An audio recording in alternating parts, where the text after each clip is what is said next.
meie väike Manilaid on just nagu väike noalaev, et mulle väga meeldiks, kui igalt poolt merele vaadates paistaks rannik.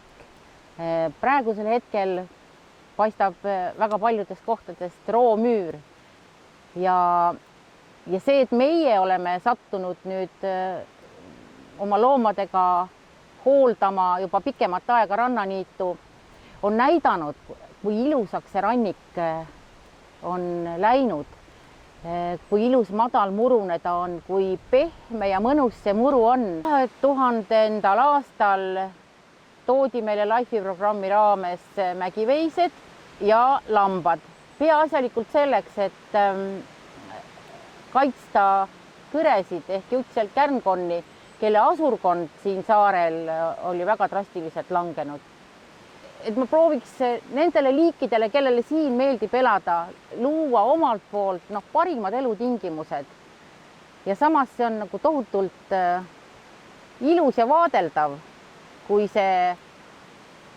need linnud lendavad ja need nastikud ujuvad ja kui need kalad siin meres saavad rahulikult elada. Ma tunnen, et see on nagu minu kohus. Ma arvan, et see on kogu meie pere kohus, et natuke suuremalt ja laiemalt seda maailma mõista ja säilitada. Niitude majandamisel on minu kõige suuremaks abiliseks minu loomad, sest lihtsalt niisama vikatiga vehkides ei majandaks siin mitte midagi, on ju.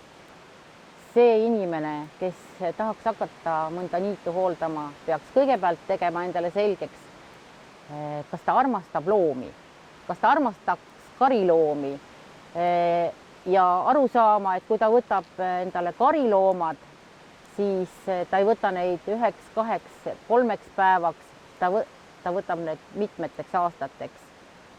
Mul on hea meel, et meie saarel on praegu juba päris palju viimasel ajal tekkinud selliseid peresid, kes rannaniitu hooldavad, aga tööd on siin veel väga-väga palju.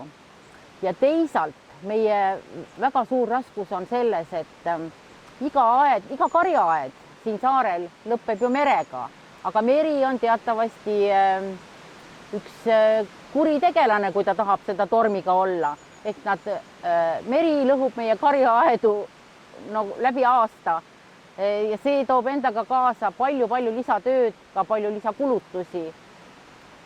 Ja minu meelest selle hooldamise üks kõige suurem rõõm ongi rõõm õnnelikest ja hästi kosunud loomadest. Me armastame loomi ja me armastame oma rannaniite, seega on kõik õnnelikud.